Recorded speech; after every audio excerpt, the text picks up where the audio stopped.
Yang udah lulus SBMPTN pasti banyak yang bingung nih, setelah ini aku harus ngapain sih, langkah-langkah apa aja sih yang harus aku lakuin, step-stepnya kayak mana. Nah, maka dari itu aku bakalan jelasin sama kalian hal-hal apa aja sih yang harus kalian lakuin setelah kalian lulus SBMPTN.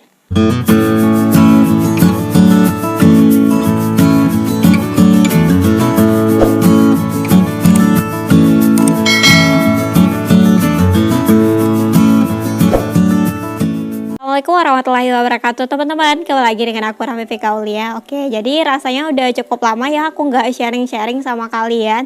Oke, jadi hari ini aku bakalan sharing sesuatu yang sangat urgent atau sangat penting banget bagi kalian yang lulus SBMPTN, apalagi sekarang bertepatan nih dengan pengumuman SBMPTN. Oke, sebelum aku bakalan bahas lebih lanjut, aku mau ngucapin selamat nih bagi teman-teman yang udah lulus SBMPTN dan lulus juga di perguruan tinggi yang telah kalian impikan. Nah, bagi teman-teman yang belum beruntung untuk lulus di SBMPTN tahun ini, jangan berkecil hati karena apa yang kalian dapatkan hari ini merupakan hal yang terbaik menurut Tuhan untuk kalian. Jadi tetap semangat karena SBMPTN itu bukan satu-satunya jalur untuk masuk perguruan tinggi, masih ada jalur-jalur lainnya. Oke, jadi hari ini aku bakalan bahas nih mengenai topik yang sangat menarik sekali untuk kalian yang setelah lulus SBMPTN. Aku sesuai dengan statement yang udah aku bikin di awal, aku bakalan bahas nih mengenai hal-hal apa aja atau langkah-langkah apa aja sih yang harus kalian lakuin ketika kalian udah lulus SBMPTN. Aku bakalan bahas nih secara satu persatu atau step per step supaya kalian paham dan supaya teman-teman yang udah lulus SBMPTN ini nggak didiskualifikasi juga oleh pihak universitas kalau teman-teman nggak mengikuti step-step dari universitas itu sendiri. Langkah pertama yang harus teman-teman lakuin itu adalah teman-teman harus rajin untuk pantengin website dari universitas di mana teman-teman lulus SBMPTN, karena semua informasi terkait mahasiswa baru, terkait dengan registrasi, baik itu daftar ulang, bakalan diinfokan di website itu sendiri. Jadi website universitas ya, bukan website fakultas apalagi jurusan. Nah, jadi di awal-awal buat kalian mahasiswa baru, kalian itu bakalan disuruh nih ngisi-ngisi data-data terkait diri kalian, terutama mengenai data penghasilan kedua orang tua kalian, karena dari sanalah bakalan ditentuin kalian itu berada di level UKT yang keberapa. Nah, selain itu juga ada beberapa universitas untuk menentukan UKT itu lewat jalur wawancara gitu. Jadi selain mengisi data dari website, kalian juga bakal melakukan wawancara. Dari sanalah bakalan ditentukan UKT kalian level berapa. Perlu teman-teman ketahui untuk jumlah UKT itu berbeda-beda sesuai dengan level, jurusan, dan kampus. Nah, aku contohkan misalkan si A kuliah di kampus A, si B kuliah di kampus B. Sementara si A dan si B itu memiliki jurusan yang sama dan level UKT yang sama. Nah, belum tentu jumlah UKT si A sama si B itu sama karena UKT itu berbeda antar kampus satu dan kampus lainnya gitu. Nah, biasanya untuk UKT itu bakalan lebih mahal untuk di kampus-kampus di Pulau Jawa gitu. Nah, kemudian berdasarkan jurusan atau fakultas. Nah, misalkan si A sama si B itu berada di satu kampus, tapi dia beda fakultas atau beda jurusan, tapi dia memiliki UKT yang sama atau level yang sama. Maka si A sama si B itu belum tentu memiliki UKT yang sama. Jadi teman-teman gak usah risau kalau misalkannya UKT-nya sama tapi jumlahnya itu berbeda. Itu udah biasa gitu, karena tiap kampus, tiap jurusan, tiap fakultas itu berbeda-beda. Setelah teman-teman mengetahui level UKT teman-teman dan mengetahui berapa jumlah UKT teman-teman, maka teman-teman bakalan disuruh nih untuk membayar UKT di bank. Lalu gimana sih dengan peserta KIPKA, calon penerima KIPKA? Nah, kalian kan belum pasti nih bisa diterima KIPKA atau enggak. Jadi biasanya stepnya itu kalian bakalan mengikuti wawancara dulu, kemudian survei ke lokasi rumah, baru diputuskan kalian itu berhak untuk menerima KIPKA atau enggak. Nah, KIPKA membayar atau enggak? Tetap membayar ya teman-teman. Setahu aku dulu itu membayarnya 1 juta kalau di kampus aku.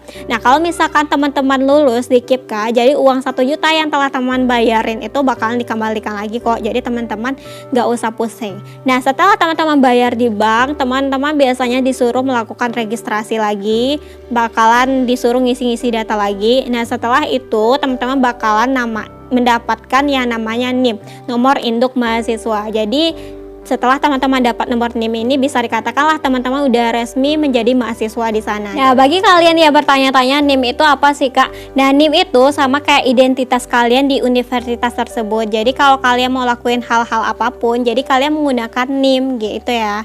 Bagi kalian peserta KIPKA, aku mendapatkan info terbaru nih dari anak-anak SNMPTN. Katanya kemarin itu dia nggak ada bayar terlebih dahulu. Aku nggak tahu apakah kalian peserta KIPKA bakal langsung diterima di KIPKA atau enggak. Ataukah kalian nanti bakalan ada seleksi wawancara dan survei duluan, baru nanti ditentukan apakah kalian layak untuk mendapatkan KIPKA atau enggak. Nah, kalau misalkan kalian nggak layak mendapatkan KIPKA, apakah kalian langsung disuruh nih bayar UKT-nya atau gimana? Aku juga nggak tahu kayak mana prosedurnya. Kalian tungguin aja gimana prosedurnya, nanti bakalan dikasih tahu kok.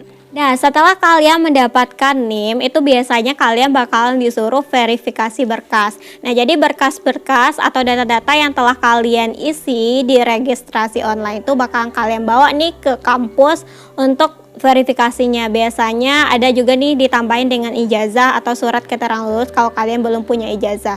Tapi kalau pandemi menurut aku semua seleksinya secara online sih gitu. Nah, maka dari itu ketika kalian mengisi data secara online itu kalian harus mengisi data yang real. Nah, data-data yang nyata, karena kalau teman-teman nggak ngisi data yang nyata, bisa aja ketika kalian udah lulus SBMPTN kalian bahkan didiskualifikasi, apalagi mengenai data penghasilan orang tua untuk menentukan uang kuliah tunggal. Nah, kalian mantengin website universitas. Hal yang kedua yang harus teman-teman lakuin adalah kalian harus cari grup universitas. Nah, grupnya itu grup yang benar-benar dari universitas itu sendiri ya, bukan grup yang kalian bikin aja sebagai maba di universitas tersebut, tapi grup yang benar-benar dari universitas. Biasanya itu dikelola oleh pihak BEM atau pihak universitas, dan biasanya di grup itu bakalan diinformasikan langkah-langkahnya kayak mana, step-stepnya gimana. Nah, kalau kalian nggak ngerti kalian bisa tanya, nanti bakalan dijawab kok sama pihak universitasnya. Nah, hal ketiga yang kalian lakuin itu adalah kalian pantengin juga website fakultas. Nah, biasanya setelah selesai semua urusan kalian di universitas, kalian bakalan diserahin nih ke fakultas. Biasanya kalian diserahin itu setelah pengenalan di universitas. Nah, pengenalan universitas ini seperti apa sih Kak? Kayak sama kayak ospek gitu. Jadi kalian bakalan dikenalin lingkungan universitas, dosen, kegiatan kemahasiswaan atau organisasi di kampus tersebut. Pokoknya seru deh. Tapi setahu aku, karena sekarang masih pandemi, kegiatan pengenalan universitas itu dilakukan secara online. Nah, apa sih fungsinya kalian melihat website fakultas? Fungsinya itu adalah supaya kalian mengetahui informasi-informasi terkait fakultas dan jurusan yang kalian ambil. Biasanya untuk informasi jurusan bakalan dijelasin juga di website fakultas. Nah, biasanya untuk informasi mata kuliah yang kalian ambil itu juga biasanya dijelasin di website fakultas. Jadi, ketika kalian kuliah itu semuanya udah terstruktur ya teman-teman. Bakalan ada penjelasan apa sih mata kuliah yang harus teman-teman ambil dari semester 1 sampai semester 8. Jadi gak asal comot mata kuliah aja, semuanya udah terstruktur dan juga bakalan jelasin. Nah, dulu gak salah aku tuh dapat handbook. Jadi di handbook tuh bakal ada informasi-informasi mengenai fakultas dan mata kuliah apa aja sih yang harus aku ambil ketika aku kuliah dari semester 1 sampai semester 8. Nah, setelah itu apa sih yang harus kalian lakuin? Kalian harus mencari informasi mengenai grup fakultas kalian masing-masing. Jadi setelah kalian masuk ke grup universitas, kalian harus masuk juga nih ke grup fakultas. Biasanya di sana kan kalian bakalan dapat informasi-informasi terkait fakultas kalian. Dan setelah itu kalian mengapain lagi? Ini tahap keberapa ya? Aku lupa juga. Jadi setelah itu kalian harus pantengin juga website jurusan. Tapi menurut aku untuk awal-awal nih website jurusan nggak perlu penting amat sih untuk kalian pantengin, semuanya udah lengkap di fakultas. Nah, setelah itu baru kalian bisa masuk grup jurusan. Jadi ketika kalian maba itu bakal ada step per stepnya teman-teman. Jadi step awalnya itu kalian dari universitas, setelah universitas bakal dipindahin ke fakultas dan ke jurusan. Jadi kayak gitu step-stepnya, jadi per step kayak gitu. Nah, oke teman-teman, mungkin itu beberapa step atau langkah-langkah yang harus kalian lakuin ketika kalian udah lulus SBMPTN. Dan ini menurut versi kampus aku di Universitas Andalas. Kalau kalian kuliah di UNAN itu biasanya kayak gini stepnya gitu. Nah, bagi kalian bukan mahasiswa UNAN atau mahasiswa baru di UNAN, kurang lebih stepnya juga seperti itu. Jadi hal pertama yang harus kalian lakuin itu adalah kalian harus cek website dari universitas. Kalian harus rajin melihat informasi-informasi yang ada di website tersebut, karena semua informasi terkait mahasiswa baru akan diinfokan di sana. Dan informasi lainnya terkait mahasiswa baru lainnya itu bakal ngikut kok dari website universitas. Jadi kalian rajin-rajin aja dulu lihat website universitas. Oke teman-teman, mungkin itu pembahasan dari aku. Selamat jadi mahasiswa dan semoga sukses. See you on my next video. Dadah.